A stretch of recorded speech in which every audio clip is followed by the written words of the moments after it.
মূল কথাটা আমি বলছি যে যখন আমরা এভাবে দুনিয়া প্রেমে ঢুকে গিয়েছি এবং আল্লাহর পথ থেকে সরে আসছি, মার খেতে হয়েছে।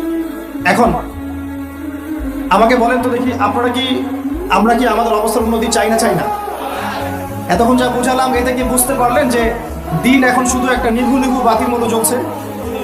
গুটি কয়েক মানুষের মধ্যে হক সীমাবদ্ধ হয়ে যাচ্ছে। প্রবলেমগুলো কি আপনারা ফাইন্ড আউট করতে পারেন? প্রবলেমগুলো দেখেন।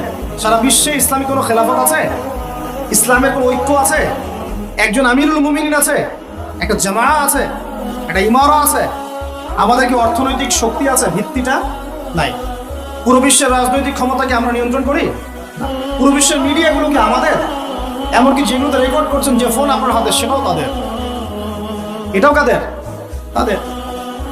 পুরো বিশ্বের যে ফিলোসফিক্যাল থটসগুলো আছে, দর্শন, এই দর্শনগুলো আমাদের চলছে না ওদের চলছে?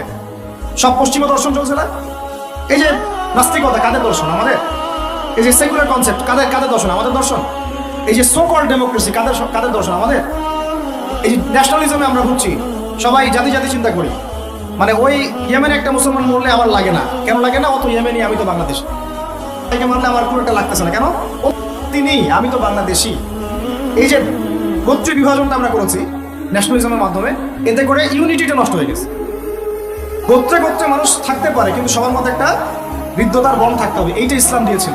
আনসার, মুহাজির, দুইটা আলাদা শব্দ না? দুইটা আলাদা বৈশিষ্ট্য, কিন্তু তারা কি আলাদা ছিলেন? একদম নিজের মায়ের পেটের ভাইয়ের চেয়ে বেশি, তাই না? এটা ইসলাম। আর আমরা যদি বলি আনসার এক গ্রুপ, মুহাজির আরেক গ্রুপ, আনসারকে মারলে আমার কি, আমি তো মুহাজির, মুহাজিরকে মারলে আমার কি, আমি তো আনসার। এই কনসেপ্টটা হচ্ছে একটা ন্যাশনালিজম কনসেপ্ট। এই চলছে। ও দিয়ে দিল ফরাসি বিপ্লবের পর থেকে, 1789 সালের পর থেকে এগুলো আসছে।